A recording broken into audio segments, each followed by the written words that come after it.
Iubirea noastră-i joc de cuvinte cu reguli anticlișeu. E un cuvânt înainte ce se va scrie mereu.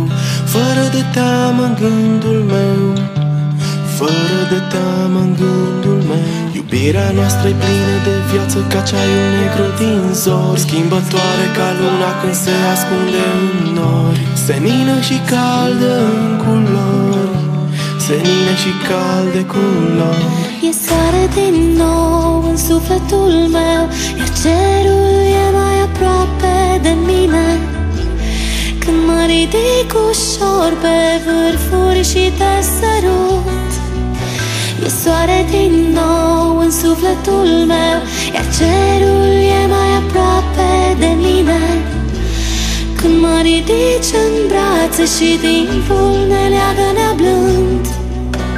Iubirea noastră-i scrisă graffiti, nu se învață în școli. Înțelesuri ascunse are în priviri uneori, în gesturi știute doar de noi, în gesturi știute doar de noi. Iubirea noastră-i plină de viață ca ceaiul negru din zori, schimbătoare ca luna când se ascunde în nori. Senină și caldă în culori, senină și calde culori. E soare din nou în sufletul meu, iar cerul e mai aproape de mine. Când mă ridic ușor pe vârfuri și te sărut, e soare din nou în sufletul meu, iar cerul e mai aproape de mine.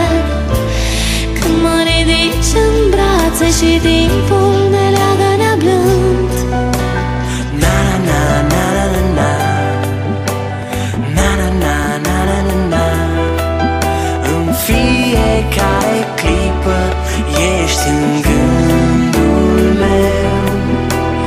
Na na na na na na, na na na na na na na.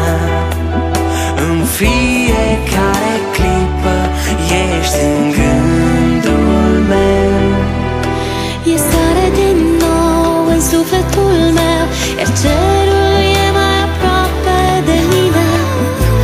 Când mă ridic ușor pe vârfuri și te sărut, e soare din nou în sufletul meu, iar cerul e mai aproape de mine. Când mă ridici în brațe și timpul